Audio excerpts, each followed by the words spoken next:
परम पिता परमात्मा की चरण शरण विराजमान समर्पित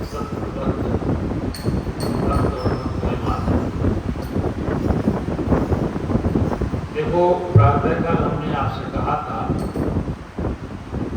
शायद इसे याद होगा, बात चली थी नर की। जब बालक अपनी माँ के घर में रहता है तो शास्त्र का के दिया, संतों के दिया को नरक में पड़ा और नरक से बाहर निकलना चाहता है। प्रभु, मुझे नरक से तो बाहर निकालो, अर्थात आपको जानने का मैं प्रयास करूँगा। अब पता नहीं कितनी योनियों की यात्रा करते करते प्रश्न जाए कि शरीर से ऊपर कौन से शरीर में दिए पता नहीं, और आगे कौन से मिल जाएगी पता नहीं, कौन सी योनि के द्वारा यात्रा करते करते अंतिम शरीर मिला। इस शरीर को मिलने के लिए, प्राप्त करने के लिए देवी देवता अवतार भी कहते हैं कि कुछ एक बार हमें मिल जाए। दुर्लभो मानसो देव संसार में मनुष्य देही दुर्लभ है, लेकिन क्षणमणि एक पल में नष्ट हो सकता है। किसी पानी का बुदबुदा है, प्रशांत बन जाता, बल्कि घूमता है पानी में, उस पर नष्ट हो जाता है। तो इसका जीवन ऐसा है। इस मानव शरीर के लिए भागवत में कहा गया, रामायण में कहा गया, आदि शंकराचार्य कहते जन्म नाम दुर्लभ बताए। जितने संसार के जीव जंतु हैं और मनुष्य का शरीर सबसे जंतु नाम नर जन्म दुर्लभ बताए। जितने संसार के जीव जंतु हैं और मनुष्य का शरीर दुर्लभ है। और इस देह को प्राप्त करने का शास्त्र सिद्धांत बताते हैं कि शुभ कर्म के द्वारा ये देही प्राप्त होगी। और शरीर है, शास्त्र संबंध सिद्धांत है कि शुभ कर्मों के पश्चात मानव देही मिली है। और विश्व मिला है, उसका लक्ष्य क्या है, जो मिला है, इसका उद्देश्य क्या है, इस कार्य के लिए मिला। तो वेद शास्त्र संत महापुरुष कहते हैं कि मनुष्य मिला है अपने निज आत्मा का बोध करने के लिए। संसार में अनेक योनियां भोग योनियां हैं, खाना पीना, संसार के परिवार में काम करना, ये सब पशु पक्षी भी कर रहे हैं। मच्छर 24 घंटे में पैदा होगी, परिवार बना के मर जाए। मच्छर है, 24 घंटे में पैदा हुआ, कई बच्चे बना गया, मर गए। मक्खी, मच्छर, कीड़े मकोड़े 24 घंटे में संसार, और संसार बना तो खुद पैदा हुए, परिवार बना फिर खुद ऊपर गए। उनका समय ज्यादा समय, उनका जीवन ज्यादा लंबा नहीं। कुछ जीव ऐसे संसार में जितना दीर्घ आयु होती है, लंबा जीवन, जैसे मगरमच्छ, व्हेल मछलियां, शार्क और बरगद पीपल के पेड़, इनकी दीर्घ आयु होती है। तो कहा शास्त्र में दीर्घ आयु होना अच्छी बात है, लंबा जीवन देना अच्छी बात है, लेकिन लंबे जीवन में यदि आपको लक्ष्य का बोध नहीं हुआ तो लंबा जीवन व्यर्थ है। मगरमच्छ को सुर का बोध नहीं हो सकता, पीपल वट को अपने आत्म तत्व का बोध नहीं हो सकता। इसलिए अधिक लंबा जीवन देने से फायदा नहीं। जितना जीव अच्छा है, अच्छा कब होगा? जीवन जब इस जीव को अपने निज आत्मा का प्रातःकाल रामायण की चौपाई हमने ली थी। भगवान राम कह रहे रामायण में कि मम दर्शन फल परम अनुपा जीव पावन निज सहज स्वरूपा। वो चौपाई दूसरी थी प्रातःकाल, सब मम प्रिय सब मम उपजाए सब ते अधिक मनुज मोहि भाई। ये भगवान राम की वाणी है रामायण। और राम जी का एक मानस में अभिनय वाल्मीकि रामायण में भी उन्होंने कहा कि सब मम प्रिय सब मोह बजाए, सभी मुझे प्रिय। ये कौन कह रहे हैं? भगवान राम। फिर अगले लाइन में सब ते अधिक मनुज भाई, सब प्रिय सब मम प्रिय सब मोह बजाए, सब मुझे प्रिय है, सबको मैंने पैदा किया, मुझे मैंने उत्पन्न किया। फिर कहा अगले लाइन में सबसे अधिक मनुष्य है, कि सबसे ज्यादा मुझे मनुष्य प्रिय लगता है। तो विचार करना चाहिए कि प्रिय को लगता है। राम ने कहा कि सब मम प्रिय सब मोह बजाए, सभी मुझे प्रिय है और सबको मैंने उपजाया और सबसे अधिक मनुष्य है। अब यहाँ पर प्रश्न आता है कि राम ने क्या कहा? क्या राम से पूर्ण सृष्टि नहीं थी? सब मम प्रिय सब मम उपजाए, तो राम कह रहे भगवान सब मम प्रिय सभी मुझे प्रिय सब मम उपजाए, मैंने ही उत्पन्न किया। तो क्या भगवान राम से प्रिय सृष्टि को जीव नहीं था? प्रश्न है क्या दशरथ नहीं थे, रघु नहीं थे, दिलीप नहीं थे, हरिश्चंद्र नहीं थे, उनके वंशज बहुत लोग। तो राम कह रहे सब मम प्रिय सब मम उपजाए। अब मम जो शब्द है ये बड़ा गूढ़ है, इस एक शब्द पूरे रामायण का वो कहते सब मम उपजाए, सब पिता को उपजाया हो, दशरथ को भी, रघु को भी, दिलीप को भी, दिलीप को भी, हरिश्चंद्र तक उपजाए, सब मम उपजाए कह रहे सब मम प्रिय सब मम उपजाए।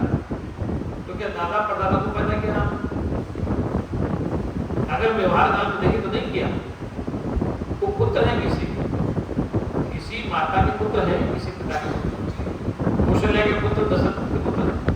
जो वो लोग कह रहे हैं कि सब मम प्रिय सब मम उपजाए, जब मम उपजाए मतलब उपज में सभी आगे उनका खानदान परिवार सब आया, दशरथ रघु दिलीप हरिश्चंद्र सब आए। तो कहना क्या था? मम धन मम उपजाए, मम वो तत्व की तरफ इशारा है।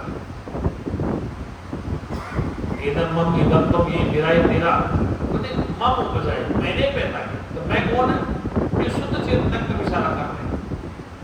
प्रातःकाल में दृष्टांत दिया था, शायद याद होगा, लेकिन नैष्ठिक ब्रह्मचारी का स्वरूप विवाह हो गया। नैष्ठिक ब्रह्मचारी की उम्र कितनी? 50 साल। कितनी उम्र? 50 साल की शादी नहीं और स्वप्न में उसकी शादी हो। नैष्ठिक ब्रह्मचारी की 50 वर्ष तक शादी नहीं हुई और 50 साल प्रवेश करने के बाद स्वप्न में शादी हो। दूल्हा बन रहा है, बैंड बाजे में सवार होकर जा रहा है, बैंड बाजे बज रहे, नगाड़ी बज रहे, पब्लिक पीछे बढ़ा के चल, जैसे आत्मा की होती है। दूल्हे राजा में आज का राजा हुई, जैसे वहाँ राजा हुई, उसके बगैर बराती लोग उसके पीछे, वो राजा आज उसका सम्मान है। उसके जूतों को खोलेंगे लोग, साफा बांधेंगे, टाई लगाएंगे, कपड़े पहनाएंगे, रुमाल हाथ। तो ये राजा आज के जितने आजकल का राजा हुए, दूल्हे राजा, जो कहते हैं कि आज इस बारात का राजा एक बाकी से बारात, बारात के राजा यही आज। तो उस ब्रह्मचारी का स्वप्न विवाह हुआ, बड़ा प्रसन्न हुआ, विवाह हो गया, पत्नी मिल गई, मोहरे पड़ गई, प्रातःकाल हुआ,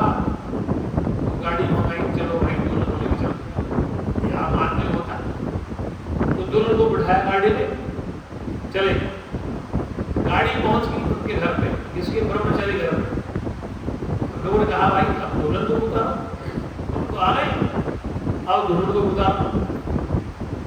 तो कहते कि पहले पति आगे चलता है, पत्नी पीछे चलता है। तो गाड़ी रोकी तो दुल्हन का हाथ पकड़ के उतारने की कोशिश। जैसे हाथ पकड़ा, दुल्हन का स्वप्न टूट गया। स्वप्न टूट गया था, जाग गया ब्रह्मचारी। क्या हुआ? स्वप्न में शादी हो रही थी, बड़ा प्रसन्न था और हाथ पकड़ के घर की तरफ लाने लगा तो आंखें खुल गई, स्वप्न टूट गया, ब्रह्मचारी का जीवन बिखर गया। क्या हुआ कि दुल्हन नहीं, आंख खुली तो दुल्हन बड़ा दुखी हुआ, बड़ा गया। जब स्वप्न अच्छा आता है, चाहे उसमें आपका स्वप्न था, मेरा स्वप्न, तो सभी जीव को आता है। कोई कोई होता है जो स्वप्न नहीं आता, सीधा से स्वप्न जाता, लेकिन वो कौन जाता है? जो अंदर से निर्लिप्त रहते हैं, उनको पढ़ते ही गिरता है, तो स्वप्न देखते नहीं।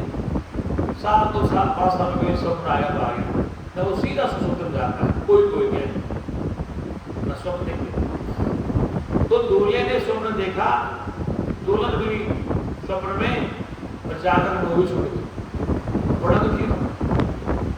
ठीक इस प्रकार उस ब्रह्मचारी ने स्वप्न देखा कि शायद नाम कह रहे कि मैं चेतन स्वरूप आत्मा हूं, एको अहम भविष्यामि, एको अहम भविष्यामि, एक से मैं अनेक बनूं।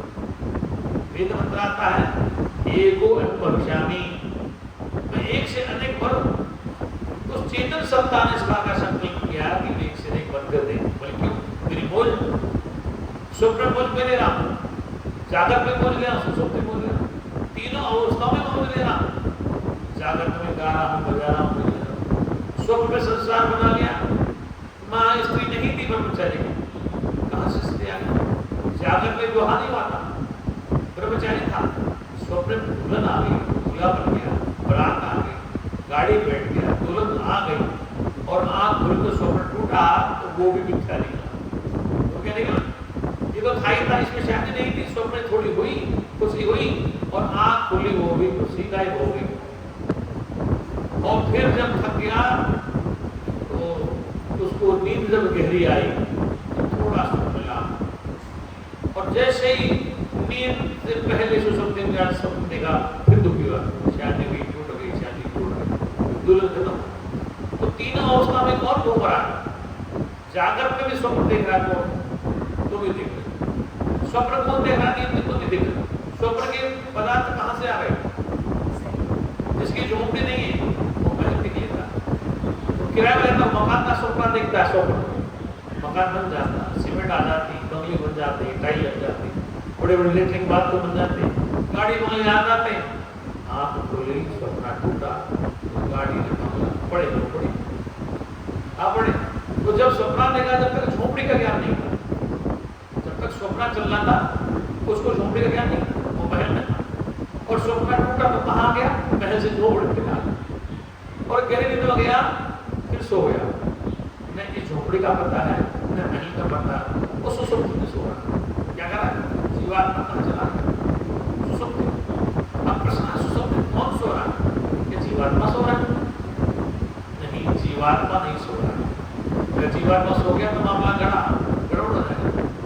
प्रकृति विलास सस्तिल होई, उसकी भ्रगोटी मात्र दृश्य हो जाए, सृष्टि में प्रलय हो जाए। जीव नहीं सोता कभी, ध्यान रखना।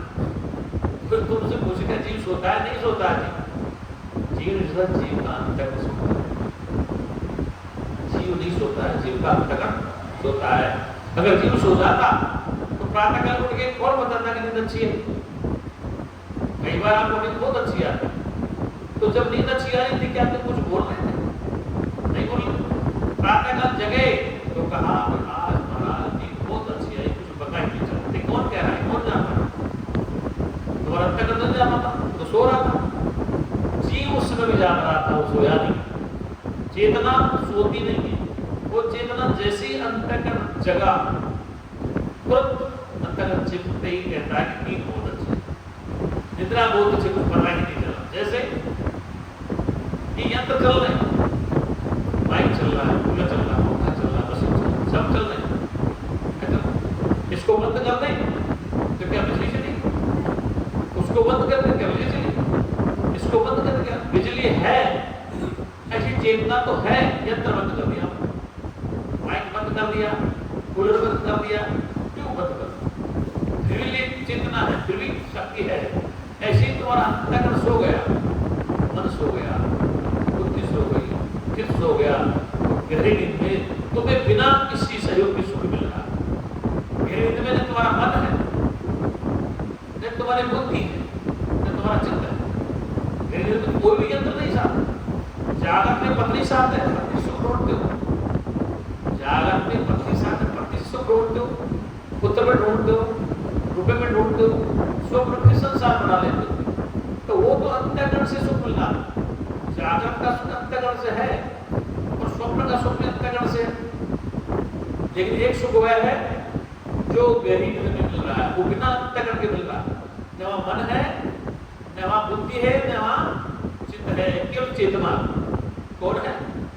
केवल चेतना।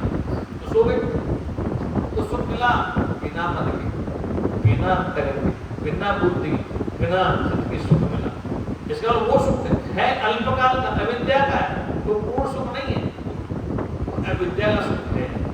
सुसुप्ति में आप सो रहे, सुख मिल रहा है बिना अंतःकरण के, बिना मन के, बिना बुद्धि के, बिना चित्त के, बिना वृत्ति के। आप कौन सो गए? आप जीव नहीं सो गए, चेतना नहीं सो रही है, आपकी जन्म सो गई। प्राण श्वास विलीन हो गया, स्वप्न हो गया। अंतःकरण सो रहा, चेतना नहीं सो रही।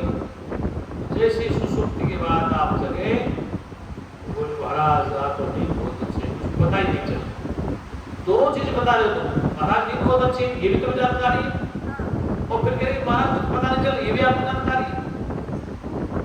दोनों चीजें कि आपने कहा कि नींद बहुत अच्छी है, ये किसको पता है? आपको पता है।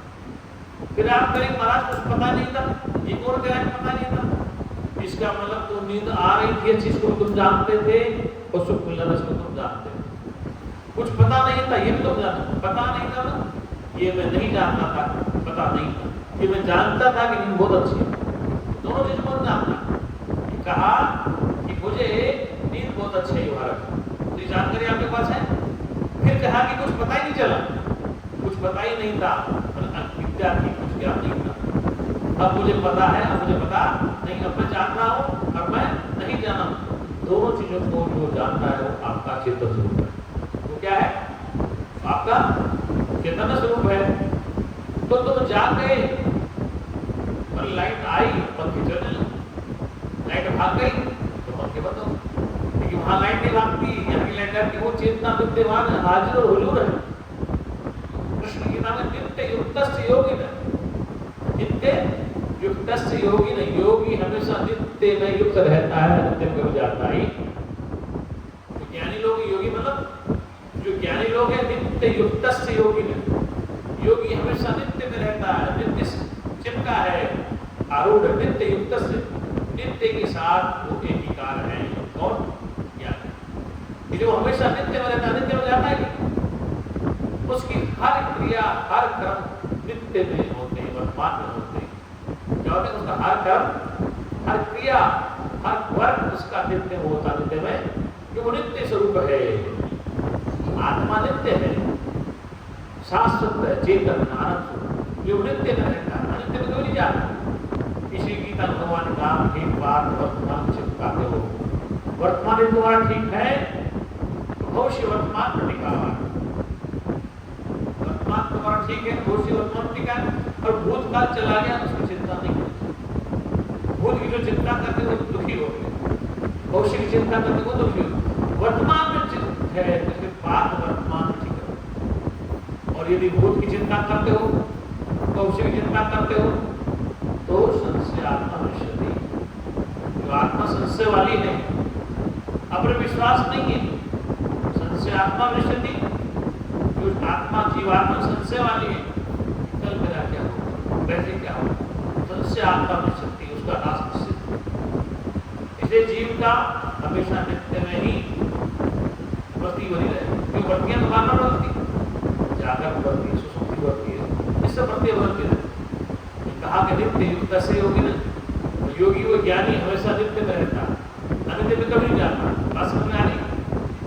महाराज सत्य को पूरा सुनना होगा, एक भी गलत नहीं होना चाहिए। ये बात मैं आपको पता कल नहीं बता पाता, कल मीटिंग अलग से चलेगा। ये तो बता दी आज ये मीटिंग स्थिति में थोड़ा प्रकाश डाल के ना, बिजली जब चमकती कड़राहट करती, बिजली जब चमकती वाला एकदम से रोशनी करती कड़राहट, बिजली जब चमकती एकदम से रोशनी आती, तो मैं तुम्हें थोड़ी थोड़ी बता दूं कि मैं कहाँ आपको 5 मिनट ले जाऊँ, किस जगह आप खड़ा हो, फिर बिजली की थोड़ी चमक आती है तो आगे चकाचौंध हो जाती, क्या करता है। इसलिए नित्य युक्त से योगी, योगी हमेशा नित्य में रहता है, अंतिम कभी नहीं जाता। इसलिए शंकराचार्य कहते हैं भज गोविंद ऊर्ध्वते, भज गोविंद ऊर्ध्वते। ये मूढ़ तेरी मति कैसी है, मते मति वाला, तो मूढ़ मति वाला है, तेरा मतलब क्या है, अज्ञानता वाला है। भज गोविंद मूढ़मते, भज गोविंद, एक मूढ़ उस गोविंद को, उस गोविंद को भज, अर्थात उसको समझ, उसको जान। और यदि उसको नहीं समझेगा, तेरे संसार दुखों की निवृत्ति नहीं हो सकती, और जब तक दुख की निवृत्ति नहीं होगी परमानंद की प्राप्ति नहीं हो सकती। इसलिए फिर वेद कहता है तमसो मां ज्योतिर्गमय नाम, तम कहते अंधकार, तमसो मां ज्योतिर्गमय, अंधकार को छोड़ो प्रकाश में चलो, ज्योतिर्गमय आपका ज्योति स्वरूप है, उसका ज्ञान हो, उससे फायदे का ज्ञान मतलब तुम मरोगे नहीं, ना मरोगे। पहले तो मरते थे अविद्या में, अज्ञान में, अंधकार में, अविद्या अंधकार अज्ञान में मर रहे थे। कहा कि ज्योतिर्गमय आपका स्वरूप कैसा है, मरने वाला नहीं, जन्मने वाला नहीं, नान अमृतम, तुम मरोगे नहीं। गीता में कृष्ण कहते हैं आत्मा का अमृत है, वो क्या कहते हैं, आत्मा अमृत मानी बनता है, अमृत मान जो बढ़ता नहीं है, अजर अमर है। इसलिए कौन अजर अमर, वो आपका स्वरूप अजर अमर। इसलिए उस स्वरूप को जानना है, उसका बोध करना है, तो आपको नियमित रूप से 5 दिन तक से देने पड़ेंगे। जो नए जिज्ञासु आए, जो नए जिज्ञासु संत हैं, भक्त हैं, माता मैंने जो सुनना था, तो आपको 5 दिन देने पड़ेंगे।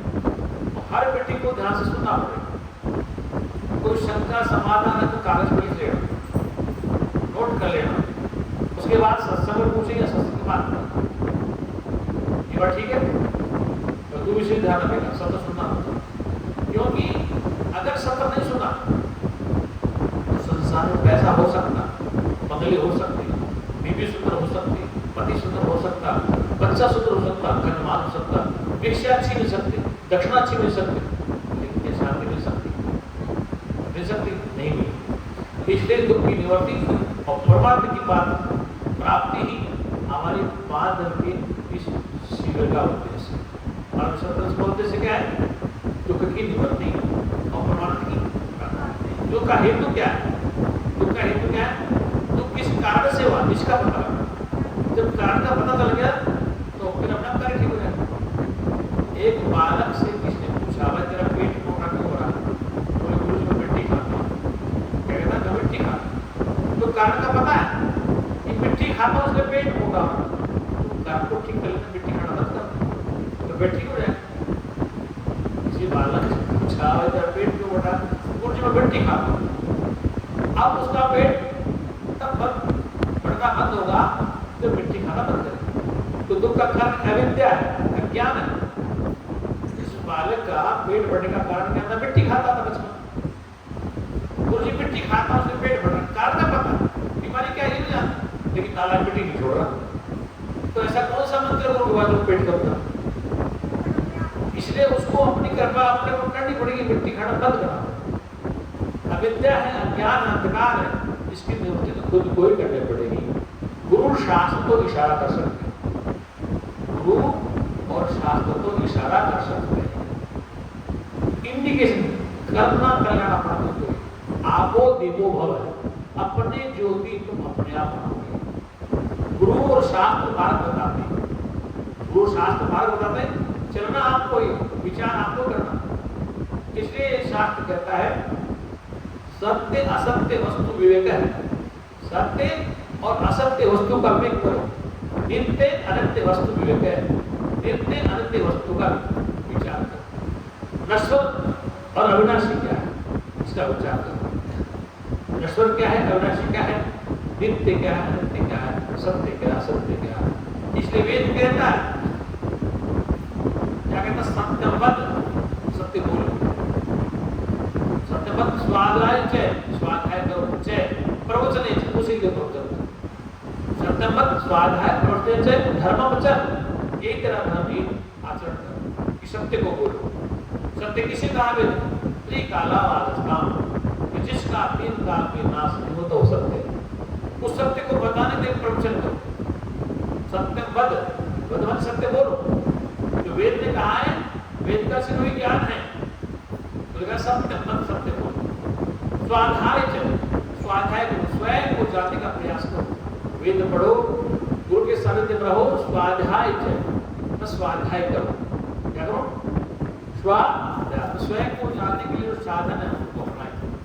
सत्यवद स्वाध्याय प्रवचन, उसके लिए प्रवचन करो, कहा धर्मवचन, एक तुम्हारा धर्म नहीं अच्छा, सत्य को बिना जाने और बिना बताने से लक्ष्य की प्राप्ति नहीं हो सकती। ये सत्य ही सुनना है, सत्य में वो ताकत है, चिंता मुर्दे को देता है, सत्य वो ताकत है, तो सत्य को सुन लेता अंतिम समय में, अगर श्वास जा रहा है, अगर उसके पास कुछ पल बाकी, आधा मिनट, तो वो सत्य को समझ लेता है, सत्य को स्वीकार कर लेता है, उसमें चेतना आता है कि हाँ अजर अविनाशी नित्य, तो मरने वाला भी जो जा रहा है, शरीर छोड़ रहा है, अंतिम समय अगर काम में आवाज पहुंच गई सत्य की वेदवाणी, तो क्या कहना, सत्य सत्य बोलो।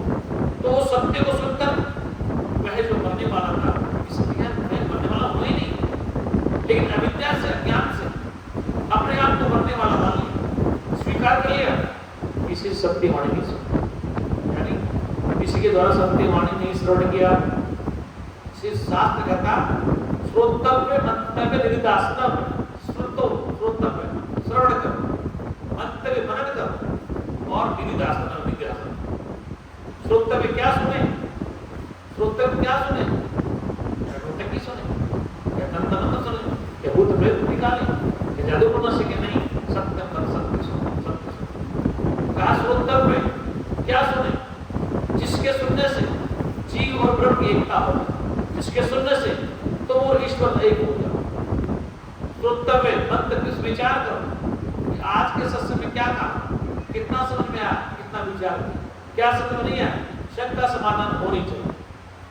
हमारे उपनिषदों में गुरु शिष्य की शंका समाधान, गुरु के सामने संविदा क्या है, जो गुरु खाता है पीता है वो गुरु के पास ले जाओ, और संविदा आपकी समस्या, आपका प्रश्न क्या है। जो गुरु रहता है, जैसे खाता है पीता है, क्या खाता है, क्या पहनता है और क्या खाता है, वो अगर आपके पास है तो संदर्भ गुरु के पास जाओ। फिर कहता है संविदा क्या है, प्रश्न लेके जाओ, क्या लेके जाओ, प्रश्न लेके जाओ, कोहम में कौन, महाराज गाय दूध नहीं देती, भैंस दूध नहीं देती, मकान नहीं बन रहा है, दुकान नहीं, ये संसार की समस्या अलग है, लेकिन जब तक आप सत्य को स्वीकार करें तो समस्या समाप्त होने वाली नहीं।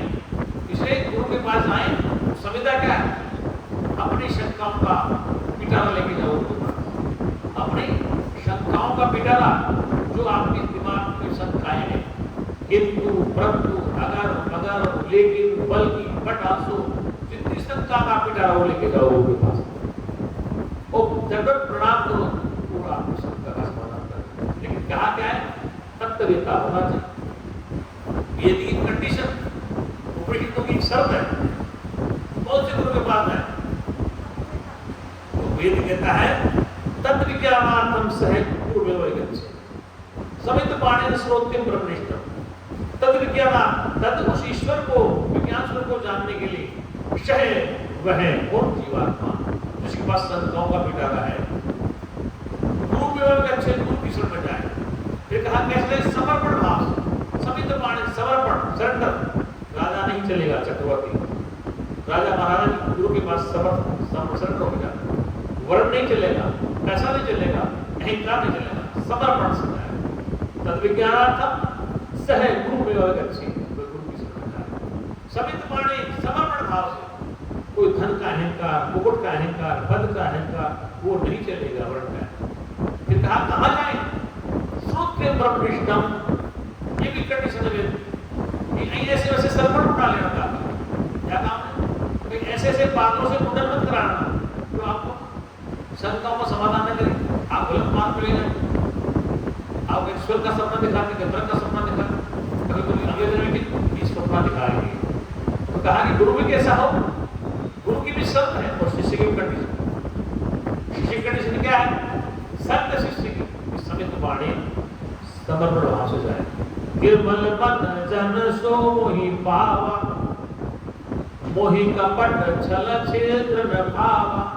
निर्मल मन जन सो मोहि पावा, मोहि कपट छल छिद्र न भावा।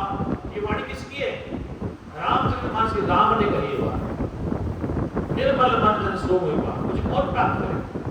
निर्मल मन, जिसका मन निर्मल हो गया है, निर्मल मन जन सो मोहि पावा, जन वाली वही मनुष्य मुझे प्राप्त कर सकता है जो निर्मल हो गया है। मोहि कपट छल छिद्र, ये कपट छल नहीं चलेगा, छल छिद्र नहीं चलेगा। ये राम कहते हैं कि निर्मल मन जन सो मोहि पावा, ये वही मनुष्य प्राप्त करेगा जो निर्मल है। अब निर्मल क्या है, कपट क्या है? दो प्रश्न। निर्मल मन जन सो मोहि पावा, मोहि कपट छल छिद्र न भाव। अब निर्मलता क्या है, ये कपट क्या है, छल छिद्र क्या है? इस विषय में विचार करने के लिए कल से सत्र लग रहा है कि निर्मल किसे कहा, छल किसे कहा, कपट किसे कहा। निर्मल मन जन सो मोहि पावा, वही मुझे प्राप्त कर सकता है, छल कपट वाला मुझे नहीं प्राप्त कर सकता। भगवान विदुर के यहाँ गए भोजन करने के लिए, किसके लिए? राजा के नहीं, दुर्योधन के 56 भोग त्याग दिया। कहा मुझे विदुर के घर, विदुर थे नहीं, रानी खड़ी, इतनी तल्लीन सेवा में उसको अपने वस्त्र का ही पता नहीं। छिलका खिलाने के लिए शुद्ध बुद्ध भूल गई, उसका बिल्कुल कपट समाप्त, पर्दा भी नहीं था, निर्वस्त्र खड़ी थी, केले फेंक रही, छिलकी खिला रही। कोई आडम्बर है ना, आडम्बर है, लेकिन गुरु शिष्य में पर्दा खत्म हो जाता है। गुरु शिष्य बेपर्दा, जीव और ब्रह्म बेपर्दा, पति और पत्नी बेपर्दा। जब तक पति पत्नी बेपर्दा उनकी शंकाएं समाप्त नहीं हो सकती। शास्त्र हमारे घर में करना है, आपके करना है, आपका पुत्र हमारा पुत्र, जब तक बेपर्दा नहीं, पति का सुख नहीं मिल सकता। पत्नी को पति को, ऐसे गुरु के सामने शिष्य बेपर्दा नहीं होता, ब्रह्म ज्ञान नहीं हो सकता। जीव बेपर्दा नहीं होगा, ब्रह्म नाम रूप नहीं हटाए तो स्वरूप का बोध नहीं हो सकता। वो सच्चिदानंद भगवान बेपर्दा होना पड़ेगा, पर्दा हटाना पड़ेगा। और जब तक पर्दा है, दुई का पर्दा, तब तक संसार में जीव का कल्याण नहीं हो सकता। ये वेदवाणी, ये बेपर्दा होना पड़ेगा। जीव को अपना अहंकार तोड़ना पड़ेगा, ईश्वर को नाम हटाना पड़ेगा। ये सारी बातें कल से सत्र हो जाना। और जो लोग नए जिज्ञासु हैं, ध्यान से सुने, हर मिट्टी को सुनना। और हम यहाँ हाजिर लगाएंगे डेली, यहाँ पर एक आदमी बढ़ाएंगे, जो बंदा सत्संग में प्रवेश करेगा, सुबह की मीटिंग सुनेगा, शाम की मीटिंग सुनेगा। मीटिंग से पहले नहीं जा सकता, अपने कोई लेते मीटिंग में उसको अटेंडेंस लगानी पड़ेगी। क्या करना पड़ेगा? मीटिंग में उसकी हाजिरी होगी। जो बंदा मीटिंग में अटेंडेंस लेगा सुबह की मीटिंग में और शाम की मीटिंग में, तो आश्रम में उसको भोजन प्रसाद मिलेगा। क्या काम है? भोजन प्रसाद उसी को मिलेगा जो सुबह की मीटिंग अटेंड करेगा, हाजिरी होगा, और शाम को सत्संग बैठेगा, उसी को भोजन मिलेगा। बड़ा बदल नहीं मिलेगा, क्योंकि दुनिया से मैं 1-1 रुपया मांग रहा हूँ। नमक, आटा, दाल, चीनी, सब्जी, तेल, मसाले, किसके लिए? देवी देवताओं के लिए। सबसे बड़े देवता तो आप क्यों? आप यहाँ आए तो सत्संग का लाभ लेंगे, तो ही आपको भोजन निःशुल्क मिलेगा। क्या करेंगे? नहीं, बाहर होटल में खाओ। साफ जो सत्संग सुनेगा, 2 टाइम सत्संग बैठेगा, हाजिर लगाएगा, उसके लिए भोजन प्रसाद है। ये प्रसाद पैसा नहीं, हालांकि गलत नहीं है, ये पैसा दे होटल का सत्संग सुनना पड़ेगा। ये बात ठीक है? जितना बता लोग आते हैं, भीड़ इकट्ठी कर लेते, सत्संग 10 आदमी हो गए तो घंटे बजे 200 आदमी आ गए। क्या करेगा? देखो हमारे सबके कल्याण के लिए आप सोच रहे हैं, तो बहुत सौभाग्य की बात है। नहीं, हम एक पिछली बार में थोड़ा टाइट किया था और आपके पास सबकी एंट्री वहां हो रही है और मैं यहाँ एंट्री करूँगा। एंट्री आवश्यक क्यों है?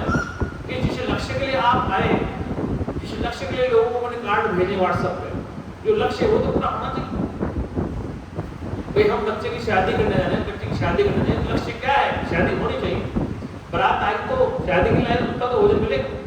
यह लक्ष्य क्या है? सत्संग सुनना है लक्ष्य, कोई बटारा मिलेगा। ये हाजिरी ली जाएगी सुबह शाम। ये बात ठीक है गलत है? ठीक है। इसलिए सत्संग का लाभ लो। घूमते घूमते पूरा जीवन चला गया, एक चक्कर लगा रहे हो, कई योनि में घूम रहे हो, 84 योनि में यात्रा करते करते तुम यहाँ पहुंच गए और अपनी भ्रमण करते रहोगे, फिर माँ के घर में जाओगे, फिर मरोगे, फिर फिर जन्मोगे, फिर मरोगे। ये जन्म मरण का चक्कर छूट जाएगा यदि आपने मानते का सत्संग सुन लिया। बोल सच्चिदानंद भगवान की। प्रातःकाल की मीटिंग हम 8 से 11 करने जा रहे हैं, कल सत्संग हो जाए। 8 बजे सभी चाय पानी नाश्ता करके पहुंच जाए। अगर 10-20 मिनट लेट जाओ तो आपको सबको भजन कीर्तन करना, फालतू की नहीं बातें करनी, क्योंकि अनर्गल बात आपकी करेगी। आपका लक्ष्य क्या है? सत्संग सुनना। मेरा लक्ष्य क्या है? सत्संग सुनना। आपका प्रश्न है पूछना, मेरा धर्म उत्तर देना। तो ये होना चाहिए, तो आपका हरद्वार सफल होगा। वरना देख देता हूँ चक्कर लगाते रहो, मिलने वाला कुछ नहीं। किसी देव का पहाड़ में जाओ, नदी में जाओ, तालाब में डूब के मर जाओ, कुछ नहीं मिलने वाला। क्योंकि दोषी की रामायण कहती है, राम कहते हैं बिनु सत्संग विवेक न होई, राम कृपा बिनु सुलभ न सोई। बिना सत्संग के विवेक नहीं आ सकता, समझ नहीं आ सकता, होश नहीं आ सकता। ये जीवन होश में जीना, बेहोश नहीं जीना। होश में जीने के लिए सत्य लगा जाता है। तो सबसे ये मेरा यही आग्रह है, यही निवेदन है कि नियमित रूप से सत्य का फायदा लिया जाए और समय पे शांतिपूर्वक भोजन व्यवस्था में सहयोग करें, सेवा करें। अपने नाम नोट करा दें, सेवा में, पुरस्कार में शांतिपूर्वक व्यवस्था बनाए रखें। इस आश्रम की सफाई आपकी जिम्मेदारी। ये आश्रम मेरा नहीं है, मैं तो निमित्त हूँ। आश्रम आप सबका, लेकिन सफाई भी आपकी सबकी ड्यूटी है। सफाई करना, सेवा करनी आपका अपना। इसलिए आश्रम आप सबका है। भोजन आपके लिए बनेगा, आपकी व्यवस्था। खराब होगा आपका होगा, सुधरेगा आपका सुधरेगा। क्या बोले? सुधरेगा आपका सुधरेगा। इसलिए आप सभी व्यवस्था में सहयोग। वो सच्चिदानंद भगवान की आज सर्वे भवन्तु सुखिनः, सर्वे सन्तु निरामयाः, सर्वे भद्राणि पश्यन्तु, मा कश्चित् दुःखभाग् भवेत्। हे परमपिता परमात्मा, सब सुखी हो, दुखों से आजाद हो, यही हमारी सद्भावना है।